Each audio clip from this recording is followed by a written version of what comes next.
Good evening. Welcome to the League of Women Voters special presentation on the City Council candidates here in Camarillo.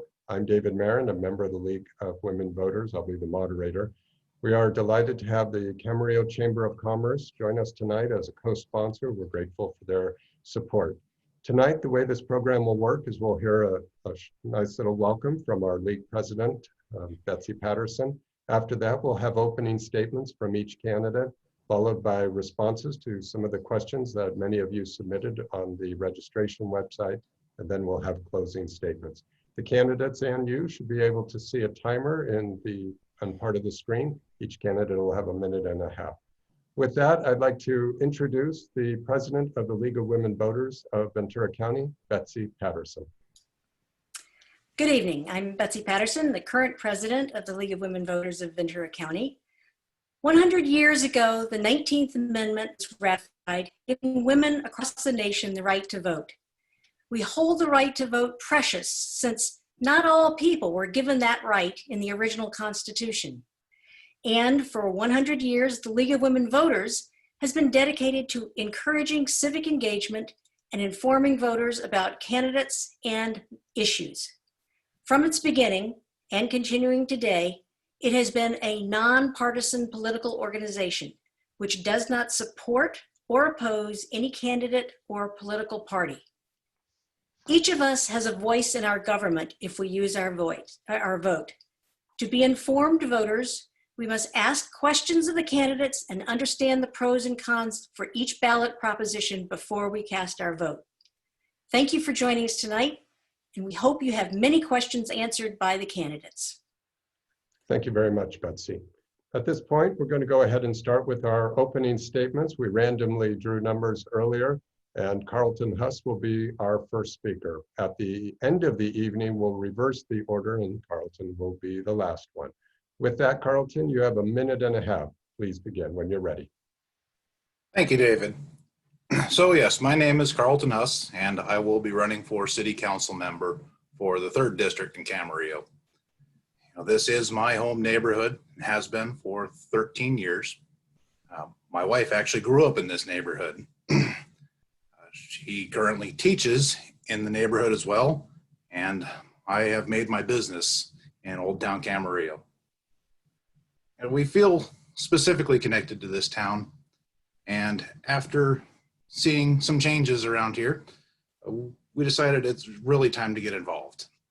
And my expertise is in management of large business and most recently small business. Previous endeavors have been in the billions of dollars, and my current business is employing myself and my entire family. So we feel specifically connected here. Where'd our timer go? I also wanted to support all of our local community organizations, but I just don't have the time to be at every single one. So I thought no better way to get out to all of them simultaneously. Thank you. Thank you, Carlton. Our next speaker is Kevin Kildee. And to the audience, I'd remind you, we have 2 sets of candidates tonight, those running in District 3 and those running in District 4. You can see next to the candidate's name on your screen the particular district they are in. With that, Kevin, introduce you for your 1.5 minute opening statement. Thank you, David.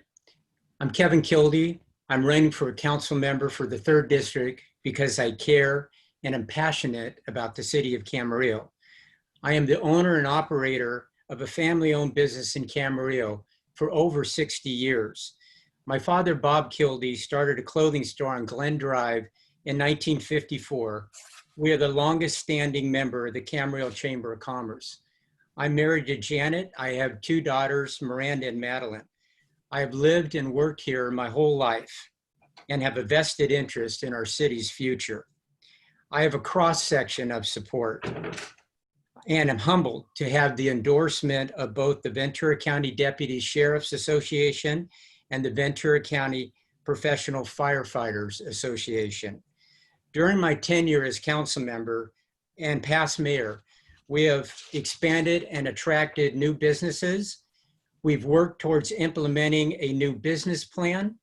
We funded the cath lab for our new hospital, supported funding for our roads and infrastructure, and we have a new state-of-the-art water desalter to be coming online. We also implemented Engage Camarillo to open our lines of communications for our residents. We also, while balancing our budget, while usually we have a surplus, we have a well-run city. I have the experience, knowledge, Kevin. and commitment to take We'll care have to stop you there, and take Kevin. Camarillo to the next level. Thank you, Kevin. Thank you. Our next speaker is Tony Tremblay. Thank you, David. I'm Tony Tremblay. I'm running for a second and final term on the Camarillo City Council. I'm privileged to lead the city during this year during the COVID-19 pandemic and recent discussions on racial equality and policing. I received my undergraduate education at Trinity College, Dublin, Ireland, and the University of California at Davis, and I graduated from the UC Davis Law School in 1983. My principal areas of law practice are in environmental and general counsel work for local government agencies. The city of Camarillo is a local government entity too, so it's very familiar territory for me with 37 years of professional legal experience. I try to bring independent, balanced, and unifying leadership to the city council, which is a nonpartisan office. I'm proud of my accomplishments during my first term, including increasing the city's outreach efforts to residents, a renewed city focus on economic development, and proposing and authoring in 2018 a successful term limits measure for council members. If I'm reelected, I want to focus on new city infrastructure projects, including water storage and energy storage for environmental sustainability. Secondly, economic development, both post-pandemic recovery and implementation of the city's economic plan. I'm proud to be endorsed by an entire cross-section of leaders, including retired Sheriff Jeff Dean, the Ventura County Deputy Sheriff's Association, the Ventura County Professional Firefighters Association, Assemblymember Jackie Irwin, and Supervisor Kelly Long. I look forward to discussing city issues further. Thank you, Tony. Our next candidate is Tiffany Lewis. Good evening, everyone. My name is Tiffany Lewis, and I'm running for Camarillo City Council in District 3. I want to thank the League and the Chamber for hosting this lovely and informative event. I am Camarillo grown. Professionally, I work as a project manager. I'm a wife and a mother of a brilliant 10-year-old girl who happens to be a second-degree red belt in mixed martial arts and doubles as my bodyguard. As an active member of the community, I've mentored children in foster care, have been an advocate for those who suffer from mental illness, and have fought for hardworking people. My professional background consists of over 18 years of leading diverse teams to complete complex projects on budget and on time. As your council member, I will work to stabilize our economy, will prioritize families, seniors, and at-risk community members, and will bring residents and organizations together for common good. I've earned the endorsement of Supervisor Kathy Long, teachers, local officials, and organizations that fight for everyday people. I'm a dedicated member of our community who believes in Camarillo and wants to use my ability to think ahead, strategically plan, and build community to improve our wonderful city, securing a better future for us all. Thank you. Thank you. Our next candidate is Heather Schmidt. Good evening. My name is Heather Schmidt. I'm running for Camarillo City Council, District 4. My qualifications are a dual degree in philosophy and political science from Cal Lutheran, and more than 15 years as a community organizer. I started professionally at the Ventura County Working People's Alliance. When I started graduate school though, which I'm still in today, I moved into more of a volunteer organizing position, as well as working as a freelance writer. I've worked recently with the Camarillo Art Center, and I founded the Village at the Park Neighborhood Watch Group. I'm proudly endorsed by the Ventura County Women's Political Council, Southwest Carpenters Council, and a host of other organizations and individuals. My key issues in this race are public health and safety, revitalizing our roads for safety and responsible development, creating a higher quality of life for residents through more holistic planning and environmental sustainability, and diversifying our portfolio of businesses and housing to support all of our residents. At the end of the day, I believe Camarillo needs leadership that is proactive, transparent, and accountable. So thank you for hosting this, and I look forward to the questions. Thank you. Candidates, we're going to jump around. So I'm going to start with Tiffany on this first question. Tiffany, there is a lack of affordable housing, and it's a major crisis in both the state and in Ventura County. If you're elected, what can the city of Camarillo do, or what do you think it should do to help with the housing crisis? What would be some of your policies you would try to promote? Yes, affordable housing is a significant issue here in Camarillo. It actually is the root cause of a lot of different challenges that we have, including our traffic issue. One of the things that I certainly would ensure to be mindful of when elected is ensuring that the housing that we are building is indeed affordable housing. We're building affordable housing down on Berry Street, but that's not enough. We need it throughout our city. And we need to partner with other organizations to ensure that that is available to many people in our community. Thank you.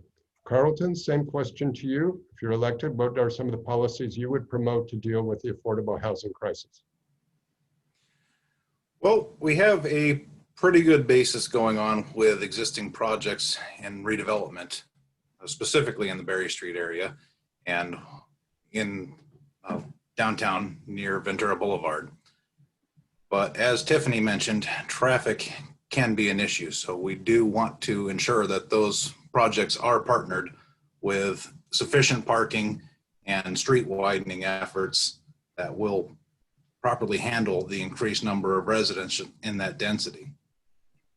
I think part of the small town charm that we've enjoyed for so long is a lack of said density. So if we can promote, less 5-story condominium developments and perhaps even single family developments, I would be all for that. Thank you. Same question to you, Tony. What are some of the policies you would promote to solve or to deal with the affordable housing crisis? Thanks, David. One of the goals in affordable housing that I backed when I first ran for council in 2016, one of the goals there is to decrease the number of vehicles and the number of employees commuting out of town to jobs in order to decrease traffic congestion on Highway 101 and in our town, as well as to make housing more affordable among the whole mix of incomes in our area. So the solution is to continue the dialogue with both nonprofit and for-profit developers, especially as to smart infill development and reuse of properties where existing use is inefficient. But we need to appropriately mitigate density and traffic issues. One specific example has already been given, and that is the Stock Lumber property, which we are very proud of. And that project is a combination between the Area Housing Authority, many mansions, and Habitat for Humanity. But I also, in the past, have spoken about the Camarillo Commons Strategic Plan, which was adopted in 2007 in the heart of the city. And unfortunately, that really didn't go anywhere because of a variety of issues, including both economic, the 2008 economic fallout, and number two, the elimination by the state of California of redevelopment agencies and tax increment financing. So I'm hoping that we could have another discussion about that because I think that's smart infill and repurposing. Thank you. Thank you. And we'll go to Kevin Kildee from District 3. Your thoughts and policies that you would promote, Kevin, regarding affordable housing. Well, ever since I've been on the city council, I've been a big advocate for affordable housing. And I'm very proud that if you drive around the city, you would be very hard pressed to be able to see what's the affordable housing and what is not. We sprinkled them in all through the city, which is very unusual for a city of our size to do. We worked very closely with the developer to be able to afford to build on affordable housing. As most of you know, prevailing wage has been a real issue to try to get enough affordable housing to be built in a city. So we worked very closely with the developers to try to find them other ways to finance the affordability. Camarillo and Ventura County is a very expensive place to live, but a balanced community is one of my priorities, and I will keep working to ensure that we have as much affordable housing as we can. Thank you. And Heather, we'll wrap up this question with you. What are some of the policies you would promote for housing? Sure.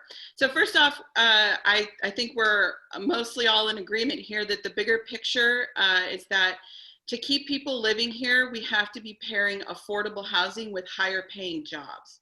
We cannot keep bringing jobs in that are unaffordable for the cost of living in our community.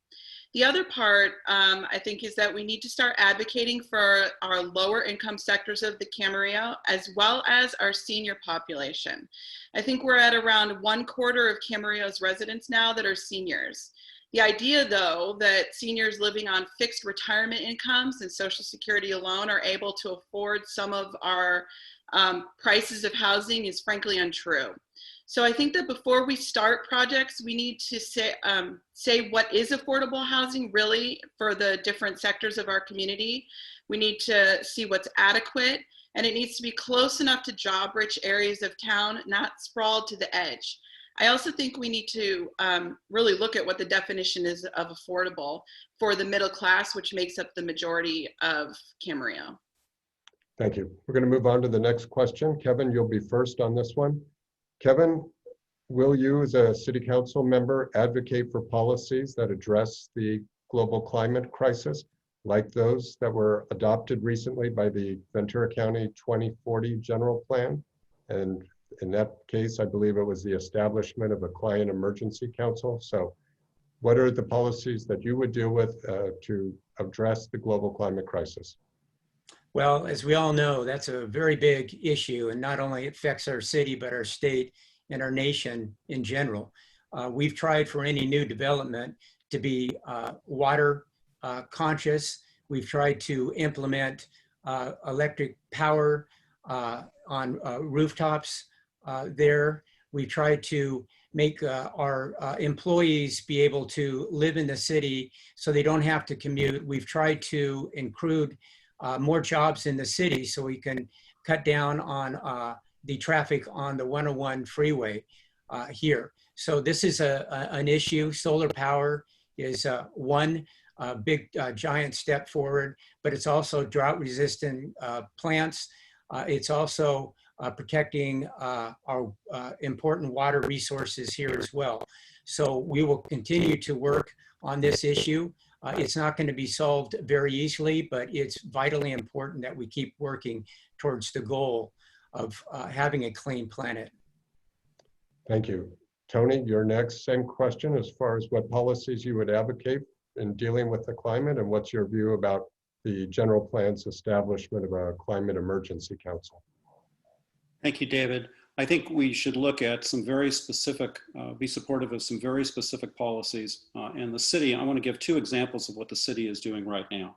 First of all, the city is in the design stage on a recycled water reservoir for a 1 million gallon storage tank at the city's wastewater reclamation plant that will increase the water supply reliability of the city's reclaimed water distribution system. That will afford drought resiliency. And that's in addition to the new groundwater desalination plant. Secondly, and very importantly, is the subject of solar and standby battery power for city facilities. In February of this year, just before the pandemic hit, the city council awarded a contract to study the feasibility of using both solar and battery storage backup for a cleaner alternative for standby power at all of the city facilities. And from an environmental sustainability standpoint, I think that's key. That's leading, the city showing an example of leading in that area. And that matter is going to be coming to the city council for review in a few months. Next, we have 4 separate bike lane projects in the city's current capital improvement program approved by the city council in June of this year. And we're looking forward to getting those underway, eventually. Thank you. You're welcome. Carlton, same question to you. Your policies dealing with the climate, your thoughts about a climate emergency council. Well, at the local level, I think One of the largest things a small municipality can do is encourage its citizens and businesses to take advantage of state and federal programs.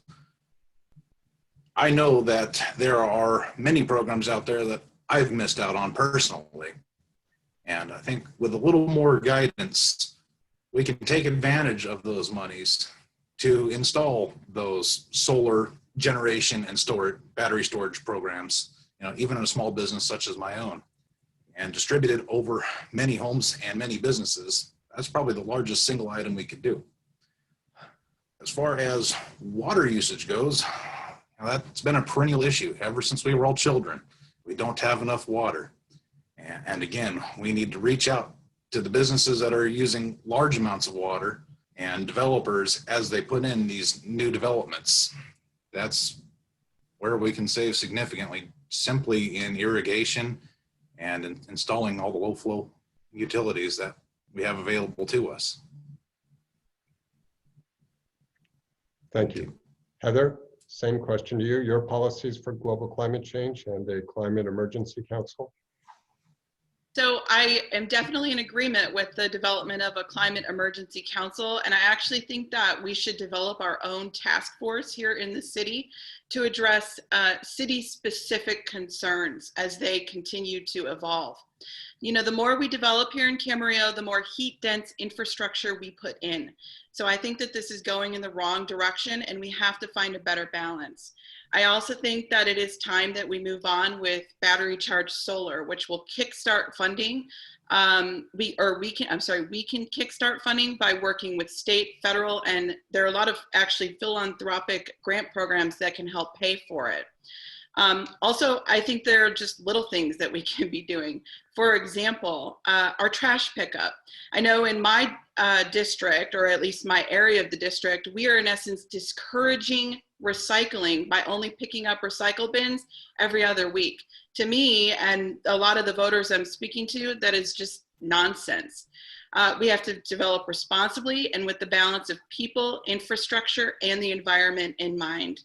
It's worth noting that moving towards more renewable energies and responsible development actually has been shown to create higher paying jobs anyway.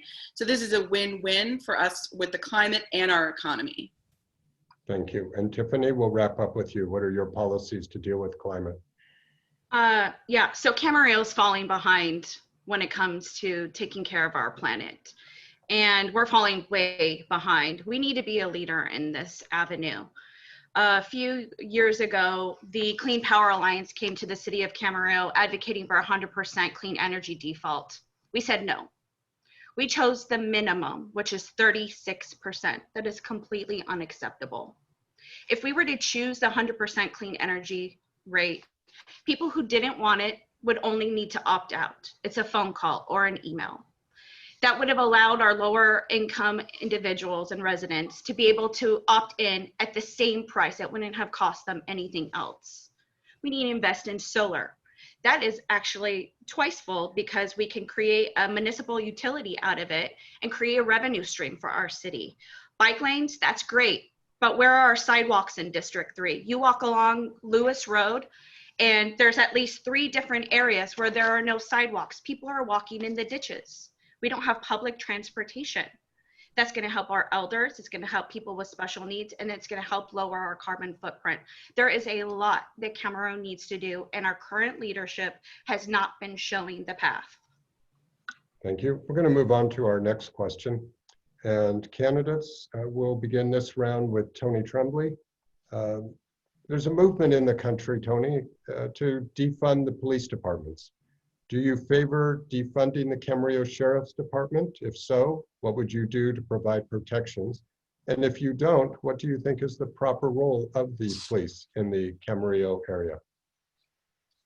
Thank you, David. I've been very crystal clear in the last 4 council meetings and through the whole discussion on racial equality and policing that I do not support defunding of the Camarillo Police Department in any manner. In fact, I support enhancing the current budget of the Camarillo Police Department. And let me give you a very specific example. Back in 2008, the department lost a couple of positions for civilian report writers who would actually go ahead and be out in the field. They're non-sworn law enforcement personnel. And instead of having field deputies respond to those more minor calls, it allowed a report writer to go out and take those reports and allowed the field deputies to be in the field.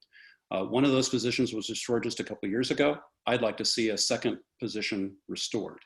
I am very pleased, both quantitatively and qualitatively, with the level of police services in Camarillo.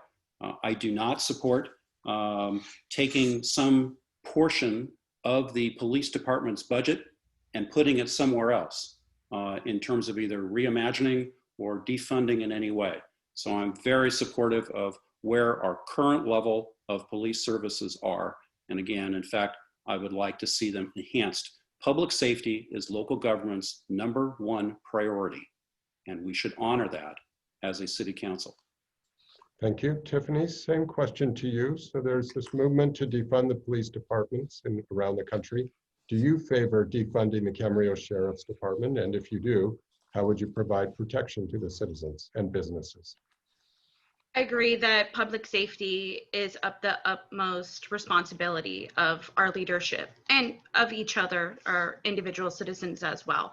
That includes firefighters, first responders, anyone who protects our families. I have a 10-year-old daughter. I absolutely want her to be able to walk down the street safely. I am going to be honest, I don't know if we should change anything about the contract because I haven't seen the contract. Most people on this call right now have not seen the contract. It was instated 40 years ago and has not had a line-by-line review since then, 40 years. So saying that I would defund or change things, that would be irresponsible of me to say. What I do think we need to do is to review it. The Sheriff's Department is doing a great job here in Camarillo. We want to keep our cities safe, absolutely. And actually, the sheriff that did a presentation the other day said he has what he needs right now.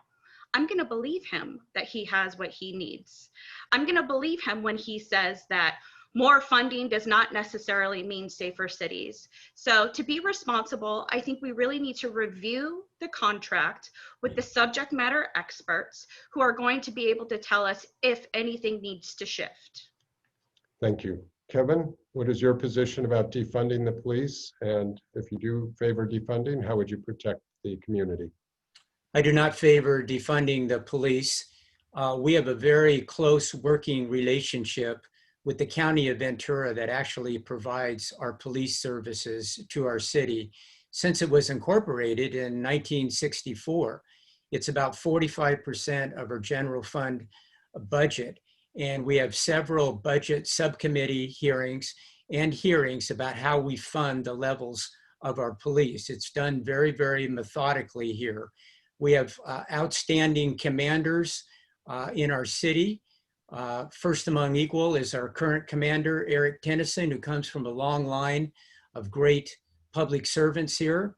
Camarillo is a plum job within the police department here. They were one of the first to actually wear body cameras. They started in 2016. We have a safe city. It's a three-legged stool here. It's public safety, it's finance, and infrastructure. Those are critical. People live here in Camarillo for several reasons, and one of the reasons is because they feel safe here. I'm extremely happy when I see people walking their dogs or going on walks at 10 o'clock at night and feel very safe. That doesn't happen everywhere. So I do not believe in defunding the police. We, again, are very methodical in how we fund the police, and we do negotiate with the police department and with our city council for this important. I have to stop you there, Kevin. And Heather, let's hear your thoughts about defunding the police and protecting the community. Sure. First, I want to state emphatically, I do not, nor have I ever supported the idea of defunding the police. It is a ludicrous concept, in particular in our community, because as the other candidates have said, our sheriff's department is above par. What I do support is increasing budgets for the police in areas that they need. This is something I rely on the police and other council members to review and allocate appropriately. Full support of that. I also believe strongly in a community effort at supporting them. This is what the police have asked for. This is what we need to give them by working with the community to enhance their engagement. I think we need to get people enrolled in Citizen Academy. I think the city should be incentivizing residents and businesses to install those Ring cameras. And especially in District 4, I want to develop relationships in every neighborhood to expand Neighborhood Watch. And then if we can circle back on some of our planning and development decisions, you know, statistically, retail and housing near freeway entrances and exits are hotspots for crime. So we need to be considering this view of our development projects going forward, because we see it in the monthly calls for service that this is what is playing into an increase in crime. Thank you very much. Before we move to the next question, I just want to let our viewers know that I'm sorry, Carlton, I did not get to you. My apologies. We will wrap up this question with Carlton. So Carlton, please share with us your thoughts about defunding the police and protecting the community. Well, thank you. This is one of the hottest topics, at least in my personal life. We absolutely support our police department and think that the services the Ventura County Sheriff's Department provide to the citizens of Camarillo are one of the greatest luxuries we have here, opposed to surrounding areas. In fact, I'd go so much to say as we need to plan for expanded services. As the city grows, there will no doubt be need for an additional deputy and additional beats. We've already seen a new one added for Springville, and there are many additions to Springville planned for the near future. Also out at Village at the Park, there's new developments going up currently and possibly within the next year or two. So if anything, we'll be looking at expanded budgets. One of the other key points I'm looking at are creative solutions to be more efficient. And as Mayor Tremblay has explained today and at the last city council meeting, there were report writers that used to be part of our fleet of service here in Camarillo. They're non-sworn positions that are more efficient. There's less support involved in that type of job. And I think that would be a great idea to bring those back. Thank you. And to viewers, let you know that we are not responding to chat that was on by accident for a little bit. Thank you for your chat remarks, but we're not able to pass those along in real time or handle them. But if you have, say, praise you want to send to the league, you can contact our email address. If you have complaints, I'll think of another email to give you later. So we'll go ahead and move on, though, to the next question. There were a great number of questions about the airport candidates, many questions. Some of these deal with the increase of commercial flights. Some of these deal with the concerns about Amazon bringing a distribution center here. Would we start seeing large commercial planes? One of the things I'd like to explain to the audience is that the Camarillo Airport is mostly and almost 100% managed by the County of Ventura. However, the city has a great deal of influence, and one of the questions, or when you respond, you may think about how will you go toe-to-toe with the county if they try to override the city's views. So we are going to begin with Heather. And Heather, the question to you is, what are your views about managing the airport? Should it be allowed to increase traffic, increase the number of commercial planes and the size of those commercial planes? How will you work with the county? So first, I just want to be clear kind of my position on this. There are a lot of potential consequences of not doing this right. Air pollution, noise pollution, driving out local small businesses that are already at the airport, damaging our crops, and ruining some of our quality of life with things like the noise and the pollution. I believe that the city council needs to act in its own capacity and also to really put pressure on the county to get restrictions in place, not only to keep airplane weight limits down, but to also shorten the runways. This will force limits on the total size of the jets that will be able to come in and out of the airport. I also think we should be looking into instituting curfews unless we want big commercial jets flying in and out of the airport over the community at all hours of the night.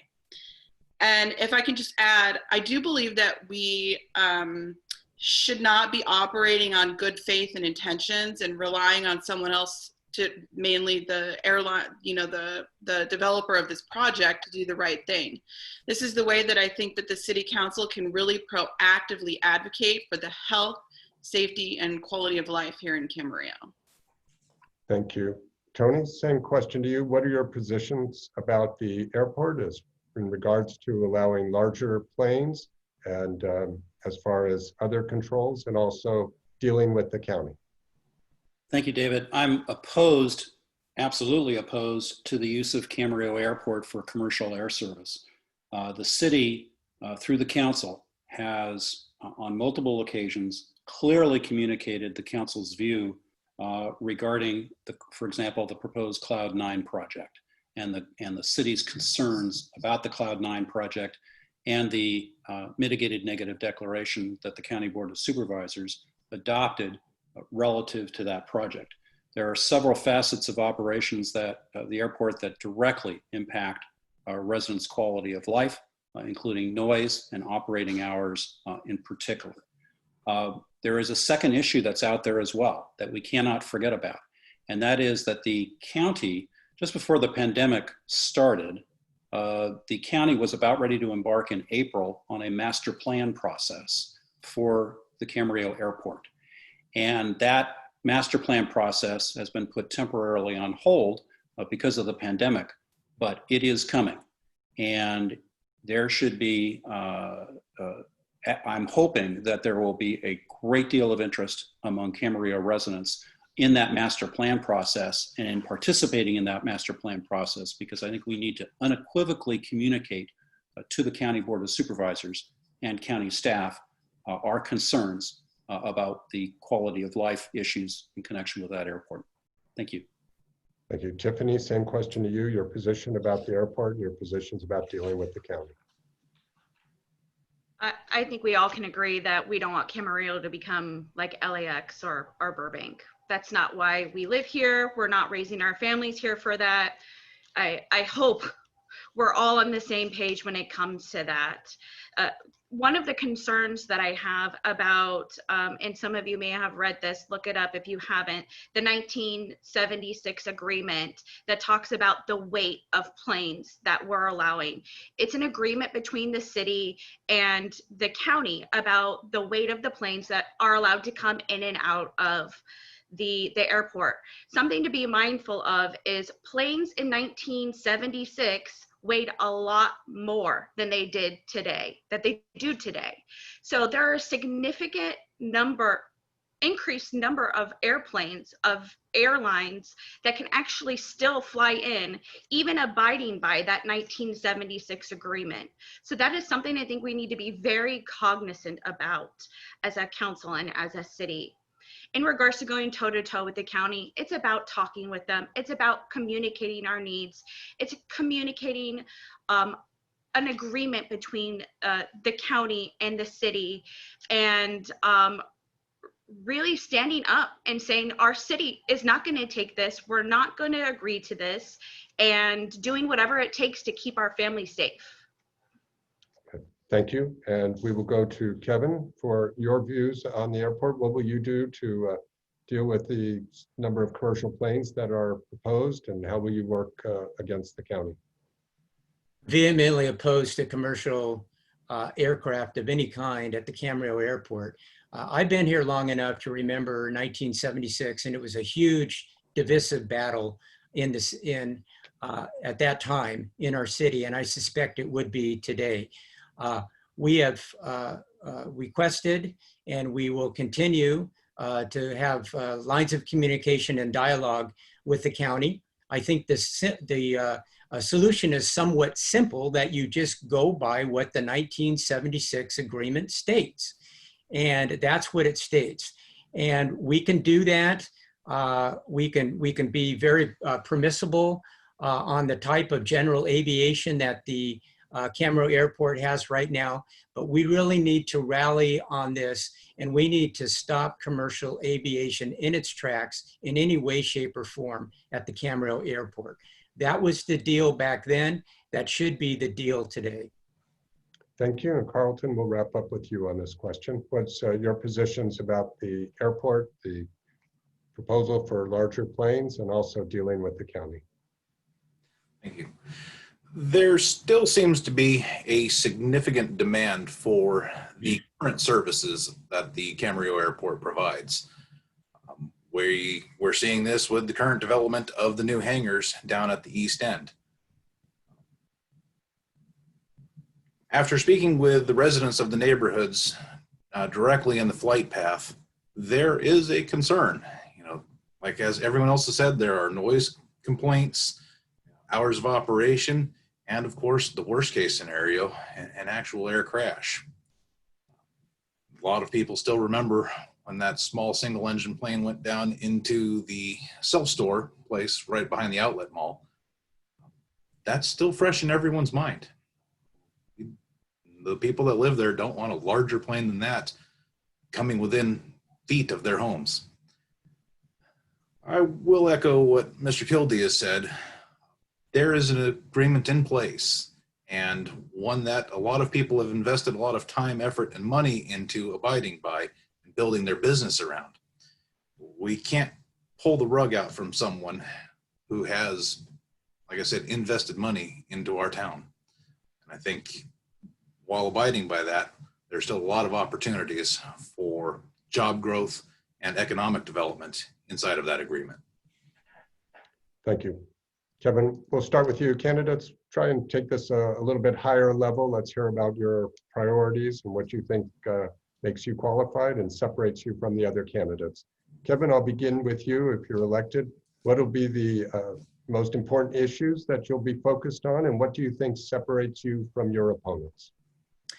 We need to come out very strongly with this COVID crisis that has affected all of us. The economics is going to be extremely critical, and it's going to take leadership, and it's going to take passion. It's going to take ideas to deal with this here. I will also greatly exacerbate and move the program to provide more local jobs so that people can not only live here, but can work here as well. And that's why we did a very comprehensive economic plan that we will be implementing in the not too distant future. I have the passion. I've been in business my whole life. My wife is a teacher. We have a vested interest here to make sure that Camarillo is the very best place economically that a cross-section of people can live and work here. I'm very proud of my past record to try to include more jobs and more opportunities for a cross-section of the people that reside here. Thank you. Carlton, your priorities if you're elected, and what separates you from your opponents? Well, what separates me is I'm not a politician. I'm a businessman, business owner, and a family man with roots in farming. We see a lot of people preparing themselves for this type of job. Starting in early high school, they're taking debate classes and volunteering with the right organizations. And while that may be great in many instances, I feel the real world experience that I bring to the table will help me come up with more common sense solutions than politicized solutions. As far as prioritization on how to lead out of COVID, I'll tell you the number one thing that the government can do for me is get out of the way. We need to allow businesses to recover themselves. Given that opportunity, I'm sure things would bounce back much faster than if we could come up together and find a $3,500 loan for a business that's losing that much every day. So let's just get back to work. All right, thank you. And Tony, same question to you. If you're elected, what will be some of the priorities that you'll work on, and what separates you from your opponents or opponent? Thanks, David. Let's take the second question first. I think there are three principal areas of contrast between myself and my opponent, and I believe in positive campaigning, but it's also fair to draw contrasts. The first is occupational experience. I've been practicing law for 37 years, principally in environmental issues such as water law and wastewater law for local government agencies as their general counsel. So I bring that wealth of local government knowledge and direct practical experience to benefit the city as a member of the council.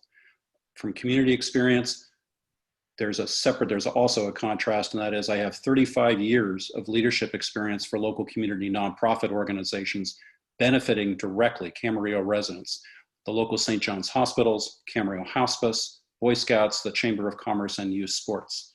Now let's go to the first question.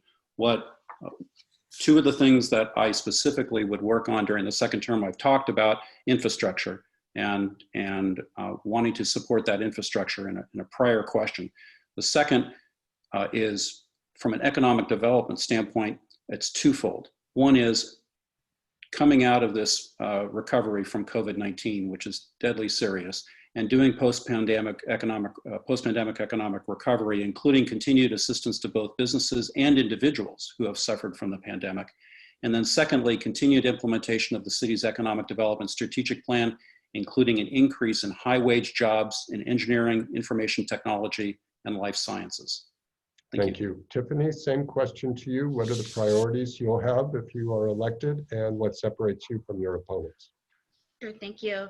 So my three items that I've decided to prioritize are our local economy. Businesses have been leaving Camarillo for years, way before COVID. We need to diversify our revenue streams. 82% of our revenue comes from taxes. That's not acceptable. We need to find other ways. I'll prioritize families in our community. That means advocating for people who have not been able to have their voice listened to, our senior citizens that really are not getting everything that they need to get, our people of color in our community who are being ignored when they're crying out for help. I'll collaborate with organizations that work with and fight for hardworking people. I've worked with businesses, I've worked with lawmakers and other people in our community to try to make things better. What makes me different from everyone? Well, I have a unique skill set. Not only am I a project manager, I get paid to get things from point A to point Z. If I don't do that, I get fired. So I'm not really sure how our city council members have been able to get away with not getting everything done that they should in the past. That would not happen with me. Also, I've experienced a lot of difficulties of my life. Homelessness, I lived in the foster care system. I pulled myself up from my bootstraps, got my master's degree, became more successful because I worked hard, and I'm gonna work hard for our community. Thank you. And Heather, we'll wrap up with you. What are your priorities if elected? What separates you from your opponent? Sure. First, I think that pandemic recovery is probably going to be the biggest challenge that the city council faces in the coming years. But before we can talk about the recovery, we have to talk about the pandemic, which is still going on right now. Right now, we need to be setting our businesses up to make it through with more alternative strategies to let them operate under public health guidelines, no matter what those end up being, because we've all learned they're changing sometimes by the day. I think we need to form a volunteer task force to get more community participation on being a part of the solution. We're not seeing that right now. Elected or not, this is something that I'm interested in being a part of. I also believe we need to be advocating for our essential workers, including our healthcare community. You know, our hospital in town right now has nurses that are reporting being asked to reuse their PPE. That is inexcusable. To the recovery, I think we need to recognize that before the pandemic, we were losing jobs. Roughly 8 to 10% job loss over the last decade, to be precise, and that is owing in part to our dependence on the service and retail sector. These are relatively low-paying jobs compared to our cost of living. We need to diversify what businesses we are bringing in. As to my experience, I have over 15 years of working with the public as a community organizer. I have a lot of experience bringing community groups, nonprofits, businesses, and unions that otherwise are unable to work together under the umbrella of public health and safety. Thank you, Heather. Well, you've all mentioned some variation on business, COVID, and all that, and I want to give you all a chance to dig a little deeper into that issue. Tiffany, we're going to start with you. A couple of points about this. One, I mean, what can the city of Camarillo do to attract higher paying jobs and retain those that are here? What are your thoughts about recovering from COVID-19?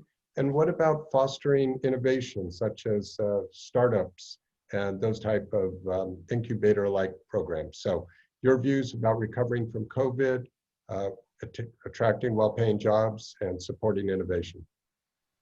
Great, thanks. Yeah, Camarillo is very expensive to do business in. I'm sure Mr. Huss knows the cost of doing business in downtown. And I think all of us know businesses that either have left or have really struggled. So that is the number one thing, or the initial thing that we need to look at, is why is it so expensive to do business in Camarillo? Why are businesses moving from Camarillo to Somas, to Ventura, to Thousand Oaks, to Newberry Park? We need to reevaluate our fee schedule. We need to reevaluate if contracting out the work that we do is the most fiscally responsible thing to do for our businesses. When we're able to bring that business price down, we're going to be able to attract more people. That's why we have to do this. We have to think of it step A, B, C, and D. Once we make it more affordable, more businesses are going to be able to come. Once more businesses are able to come, that creates more jobs. Once more jobs are created, that creates a better economy. A better economy means better everything. One of the things we need to do is grant some autonomy to our businesses in Old Town. And part of that would be by creating a PBID. Sorry, I almost got the acronym wrong. So PBID basically is an organization where businesses get together, they put some money in, and they actually make improvements on their own and are not reliant on the city. Thank you. And we'll go to Carlton for your thoughts. Carlton, so what can the city do to attract business, recover from COVID, and foster innovation?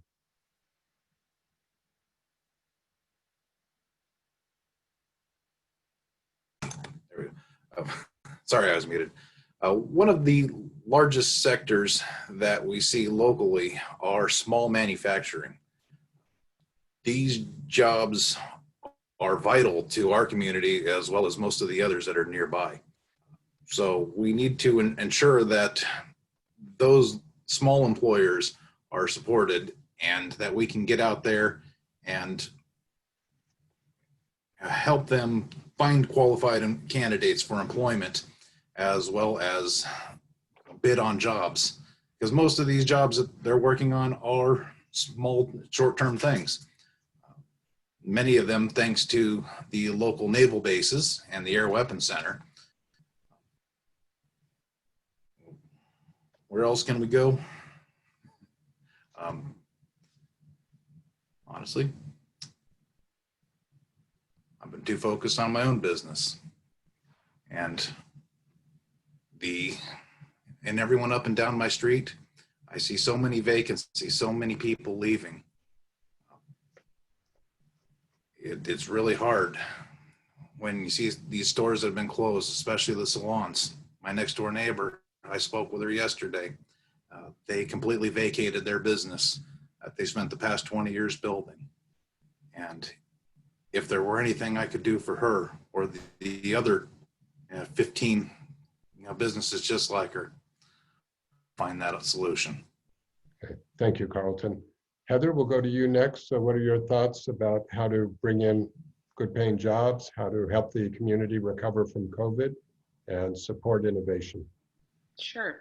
I'm in favor of making it easier, more cost effective, and timely for people to start a business in Camarillo. Permitting and red tape has just gotten completely out of hand. At the same time, I believe we need to be raising our standard of wages in the city, as well as the protection for our workers. For now, we need to be easing our restrictions on businesses across the board until the pandemic is over. It didn't end in May, and it's not ending anytime soon. And we need to do more for the local business economy, all of it, the whole community, to come out of this resilient. For the long term, I believe we need to raise our standard of wage in Camarillo. Every time we bring in business that's going to create jobs, I think we need to be asking ourselves, will anyone that lives here actually be able to afford to work there? I think we can do this by diversifying our portfolio into areas of tech, biopharmaceutical, and long-term and state-funded sustainability infrastructure projects. These are actually the key areas that our residents are commuting outside of town to work in anyway, and it'll allow our community to work more locally, spend less time sitting in traffic, and bring in companies that will turn an investment on our community as a whole. Thank you. Kevin, your views, or what would be the policies that you would promote if you were elected to help the city recover from COVID, to attract good paying jobs, and to support innovation? Well, we were somewhat ahead of that. We hired an economic development coordinator, George Winkler, to actually reach out to businesses and ask them what the city can do to help you not only relocate here, but to expand your business. And we have been somewhat successful even this year during the COVID crisis. There is some businesses that are actually doing quite well here in Camarillo. One of them in particular is actually going to add a third shift. We need to continue to let businesses know what help there is for them. With the city, we've implemented $1 million revolving loan and also a grant program in place. And we'll continue to work very closely with businesses. A lot of it is just talking up Camarillo in general, that it's a great place to live and work and start a business, and be real positive about that. So there's several things that we can do. We've had a number of businesses relocate to Camarillo because we had the facility that they needed.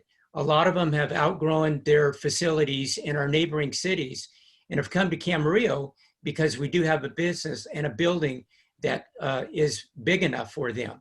So we have to work very closely with the business community and right side exactly what buildings we have so we can soar into the future. Thank you. Tony, we'll wrap up with you, your views about recovering from COVID and the other questions I said as far as innovation and high-paying jobs. Right, thanks, David. I think it's kind of a three-part question. So the first thing with respect to COVID-19 recovery, first of all, I'm very proud of the city's response, but we also have more work to do. As a general law city, we follow the directives of the county public health officer and the governor, and we need to continue to do so from a public health standpoint.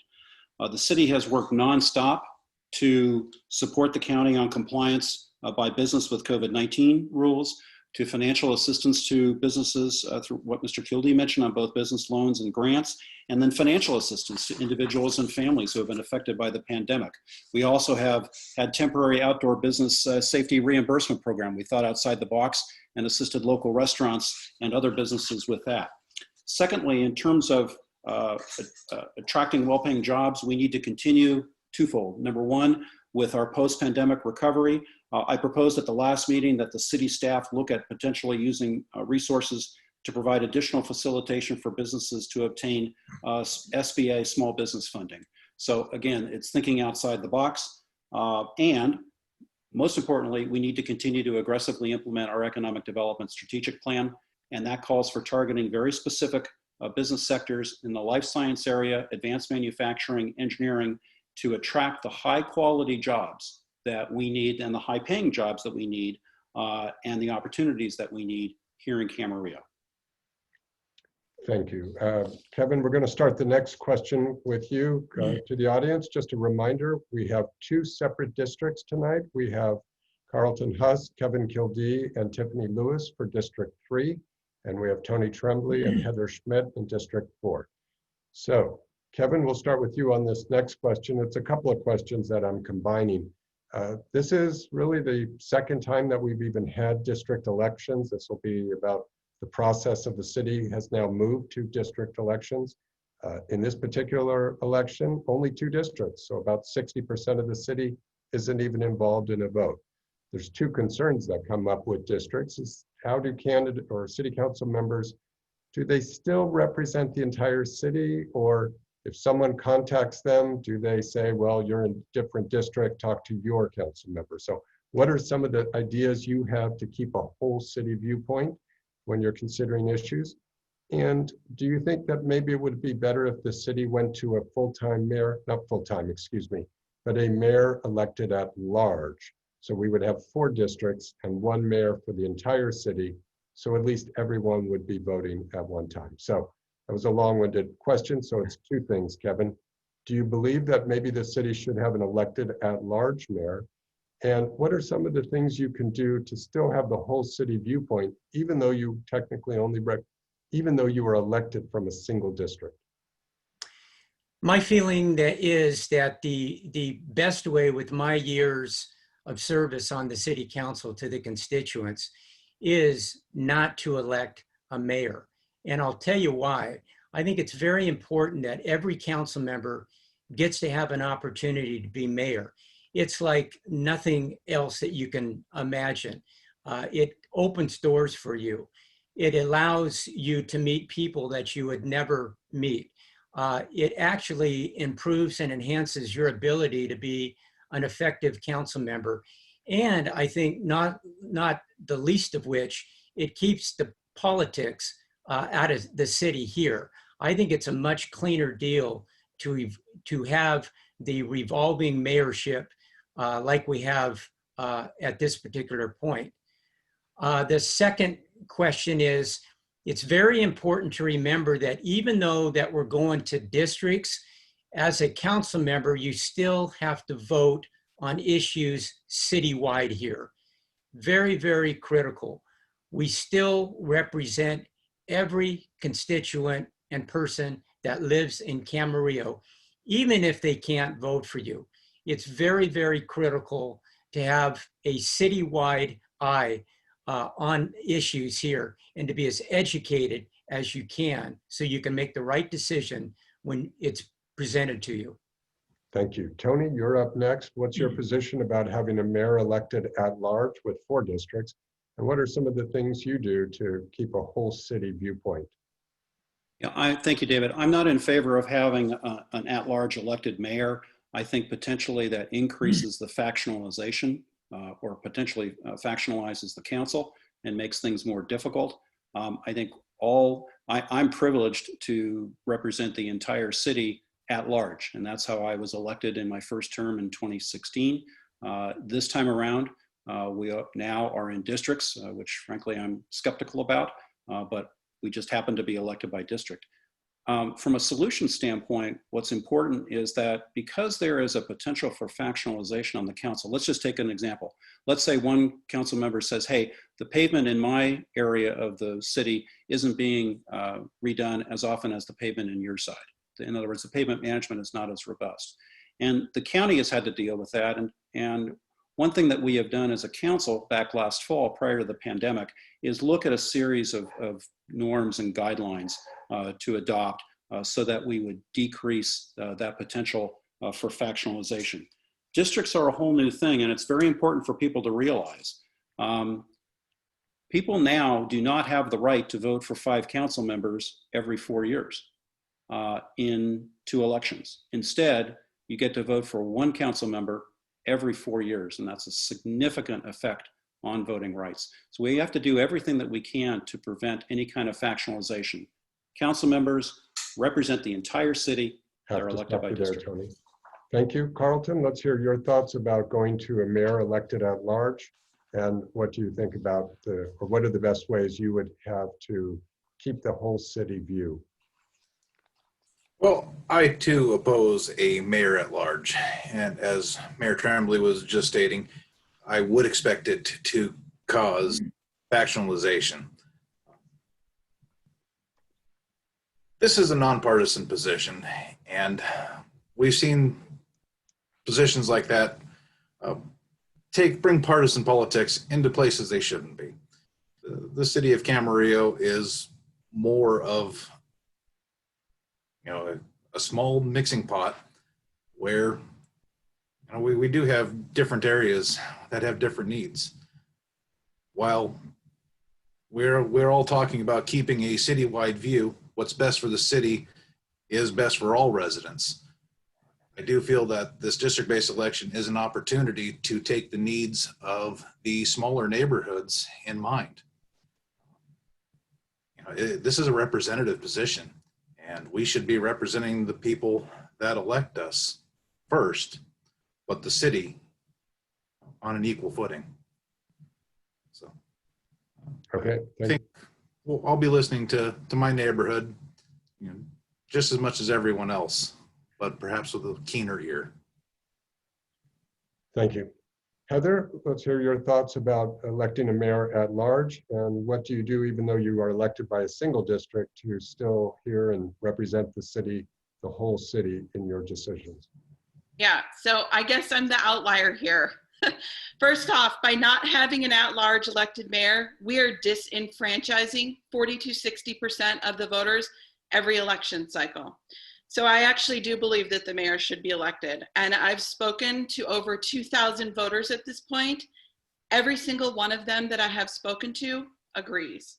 This is the way other cities do it, even as local as Moore Park. This is the way we should do it.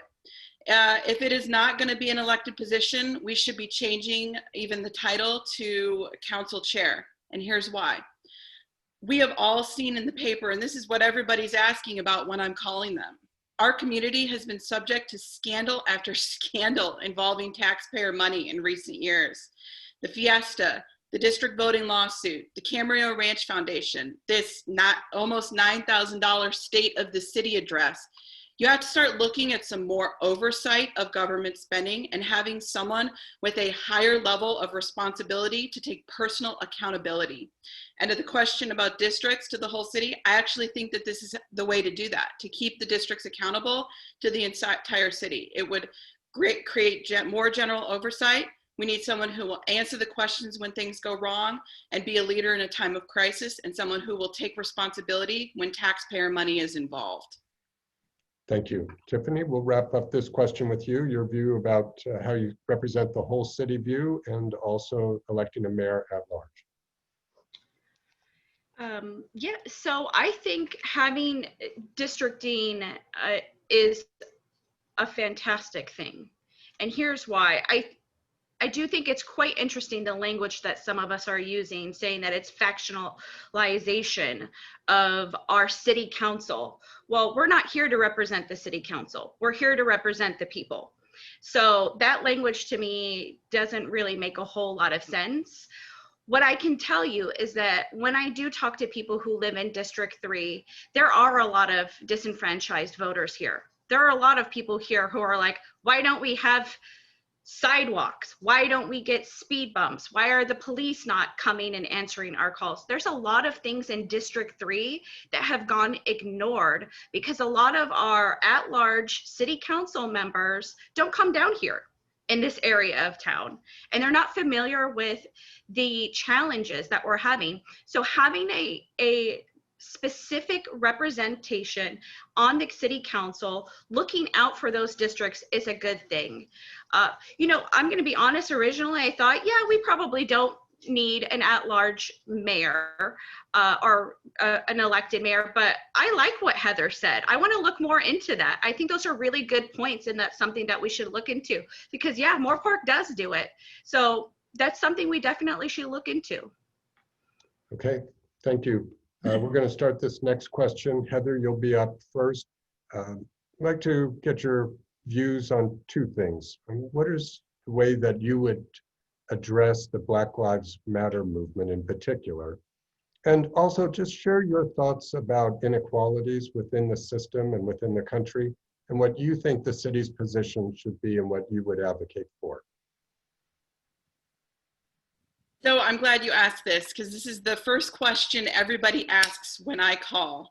And I guess I just want to be clear. I do believe that Black lives do matter. And to be honest, I don't know any reasonable person that doesn't agree. Black lives do matter, and all lives do matter. And I think that for our community, we need to move to not conflate the notion between, you know, Black people in Camarillo Mattering, and an official organization. I don't believe that we should be endorsing organizations. Let's stick with the concept. Camarillo believes the Black community is important to recognize. Where I think this can go is I believe we need to move it into engaging our community of educators over at CSUCI, our nonprofit sector, and the faith-based community to get the conversation about race relation in our community moving into a healthier space. You know, we have 69,000 residents. We don't know what everyone here is experiencing. But we still can't, we have to stop fighting about the semantics. We have to get past this and so that we can get back to the serious issues facing the city, like the roads and the housing and the jobs. So I think that moving it into the educational sector and social justice sectors of our community will achieve that. That sums it up, really. Thank you, Heather. We'll move on. Same question to you, Tony, your position about Black Lives Matter movement and what you think the city's position should be, and also your views about racial inequality in general. Thank you, David.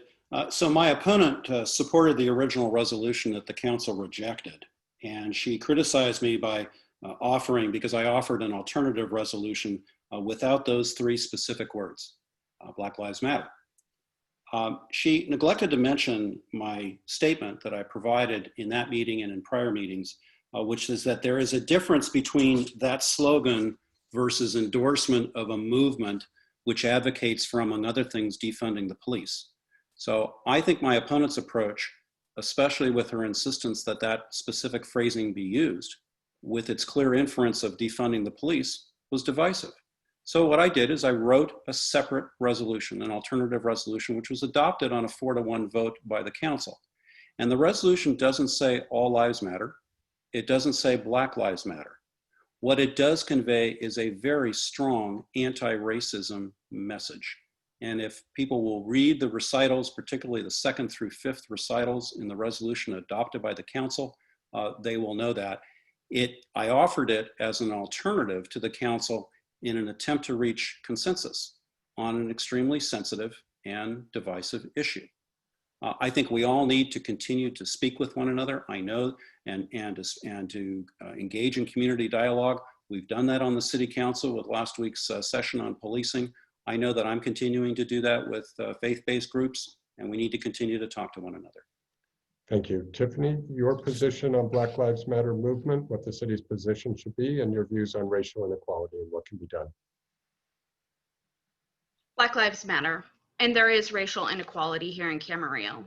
We have our Black community members who have been telling us that we need to listen. It's absolutely within the city council members' preview to deal with this matter because it's our citizens' well-being. These are families. I understand that there are issues around the national organization, but what we actually need to talk about in the least is our Black community members who are saying that they are suffering, that their children are suffering.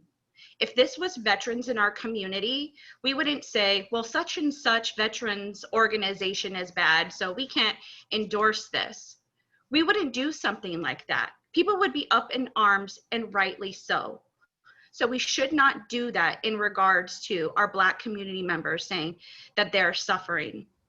Our Black community is calling out to us to be heard, for support, for us to care about them, and we turned our backs on them. This is not who we are. This is not Camarillo values. This is not who we should be. Camarillo cares, and we care about Black lives. Thank you. And Kevin, we'll go to you next. Your position on the Black Lives Matter movement, what the city's position should be, and on racial inequality. Well, there's a slogan and there's also a movement. I want to focus on the Tremblay resolution to a certain extent and why I supported that. And I supported it because I thought it was more comprehensive.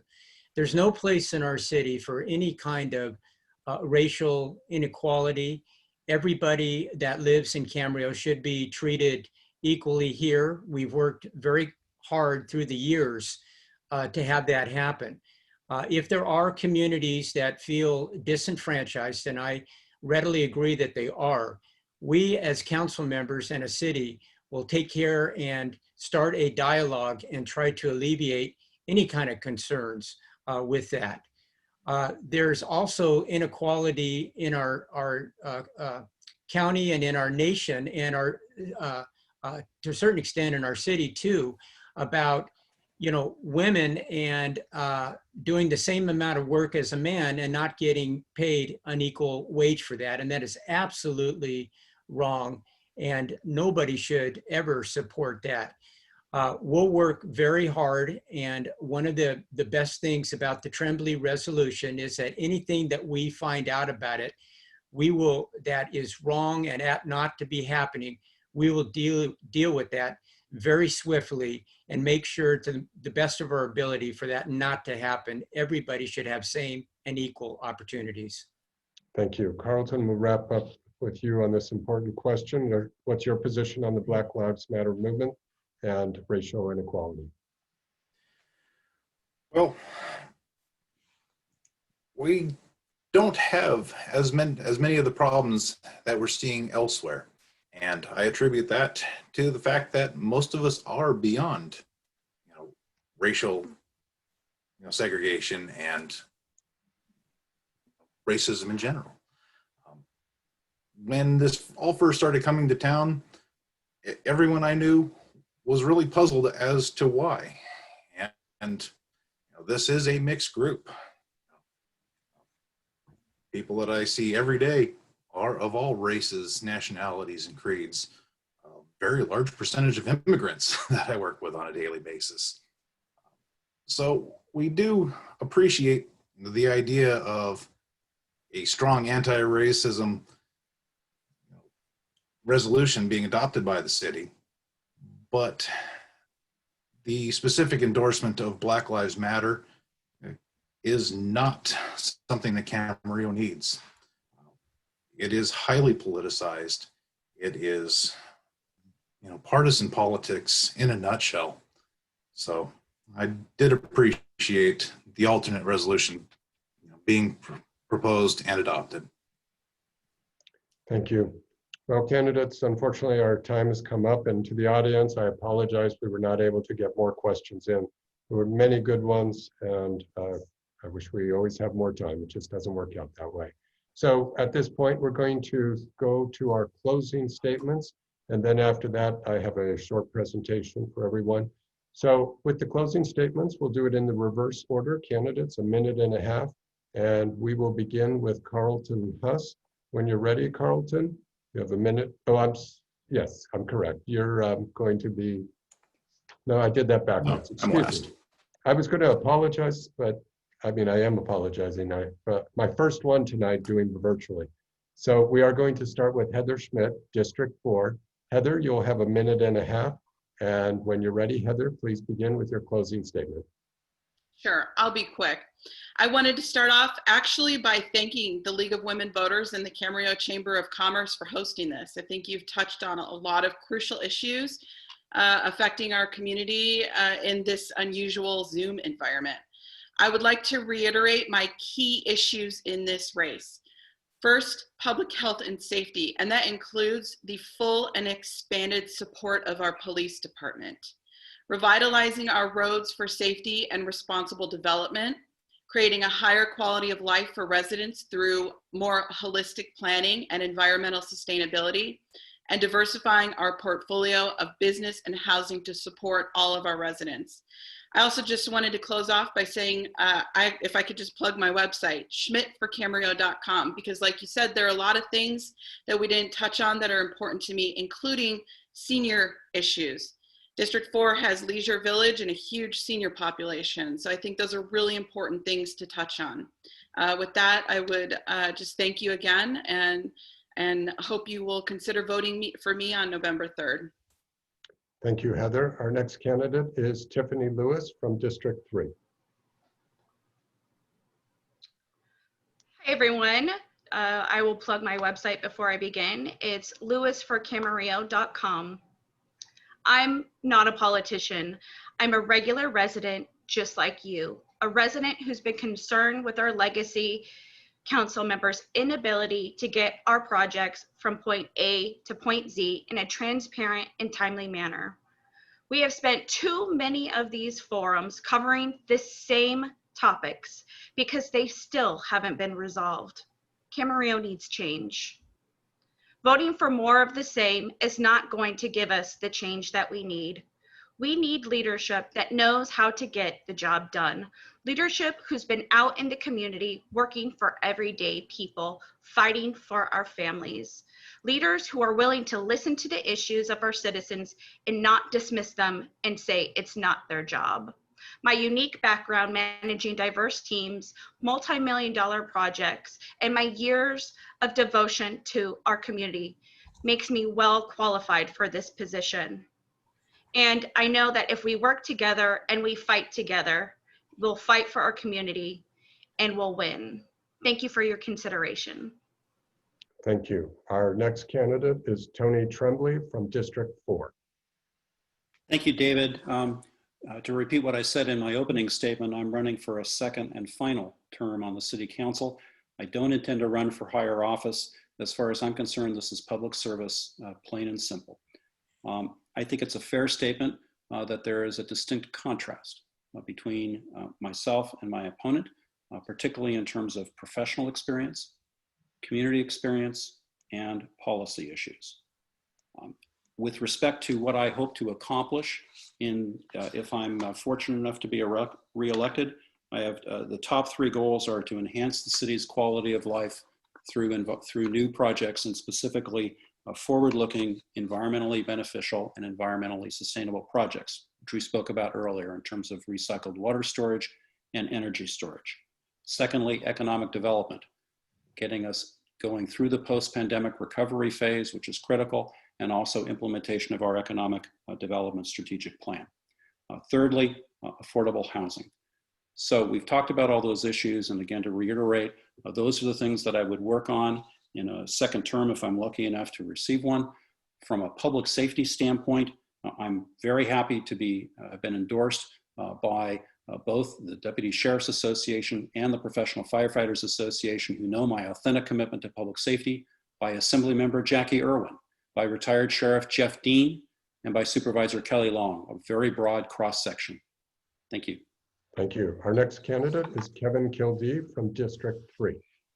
Yeah, I'd like to thank the Camarillo Chamber of Commerce and the League of Women Voters for having this candidates forum tonight. I do support public safety and our fire district, and I'm proud to have their endorsements. I do also support and enhance the needs of our senior population, but importantly too, I want to preserve our small town atmosphere and attract new businesses like my father did in the 50s to come to Camarillo, the best city in the county to start a business. We have a reliable tax base, and we have great services that our residents richly deserved. We balance our budget oftentimes with a surplus. That is unheard of in today's environment. I'm very proud to be a part of that. This job is 24/7. I'll always be available to you, the voter.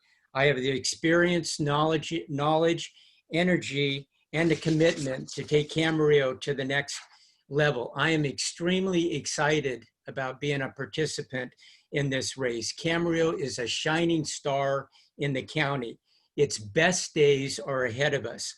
I'm third on the ballot. I respectfully ask for your vote, and check out my website, please. It's www.kildeeforcouncil.com.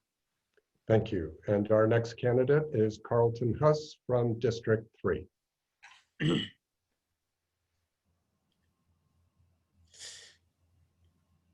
One moment, Carlton. We'll get you unmuted and then we'll start. Thank you, sir. Okay, please begin. And I too will plug my website, www.carltonhuss.com. That's Carlton with a K. This is one of the best places to live, raise your family, and start a business. We should be able to attract businesses by virtue of getting their business owners to relocate here. I don't want to go anywhere else. I want this town to stay pretty much the same way it is right now and has been for the past many years. without supporting my competition, they've done a really good job. But it feels like the residents are calling for a change, a change in leadership, and one that I believe I can provide. We have a lot of challenges ahead of us as the true economic fallouts of the COVID pandemic come to light. And it's been my entire career solving problems such as that. Creative, efficient solutions in order to work within our means. Thank you, and thank you to the Chamber and the many attendees who are out here tonight. Thank you. Well, candidates, I can maybe imagine that there's a big round of applause for all 5 of you.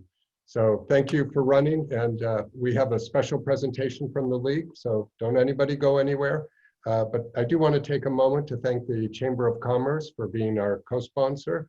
I want to thank our team at the League. There's many people, but especially Ruby, Betsy, Maddie, who've been helping out tonight with the program.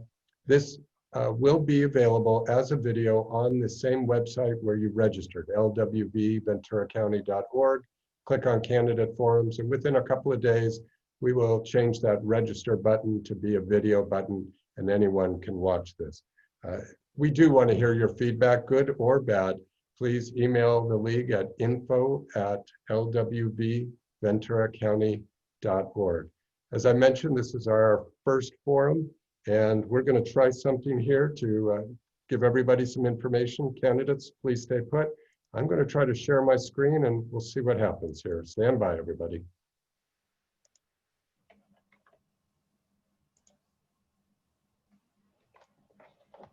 And here we go. Right now. So I hope you're all able to watch this. So you have voting options this November. The U.S. Postal Service to return your ballots, ballot drop boxes, both indoors and outdoors. And also you can drop off ballots at a physical voting center or vote in person. Ballots will be mailed out to registered voters around October 2nd. You can see these other items coming along here. If your ballot has not arrived by October 16th, please contact the Elections Division. Very important, the League recommends that you mail your mail-in ballots by October 20th to ensure that they are returned by the Postal Service to the county, or drop them off at a ballot center up until the election. Other information here, and just one important thing, when the election happens, we're not going to know who won on the night of the election. Ballots can still be returned up until, they have to be postmarked by the day of the election, but they can be counted for up to 2 weeks afterwards. So be patient. We'll allow the state and the counties to work out who won all of the races, and we'll follow along. With that, I'd like to thank all of the candidates for participating tonight. It's a great big job to run for council. You give up time from your families. We all appreciate that. At the League of Women Voters, we remind everybody, please vote in this election. As Betsy said, that is the only way to have your voice heard, is by voting. With that, I'm David Marin with the League of Women Voters. Thank you for watching. Good night. Thank you. Thank you.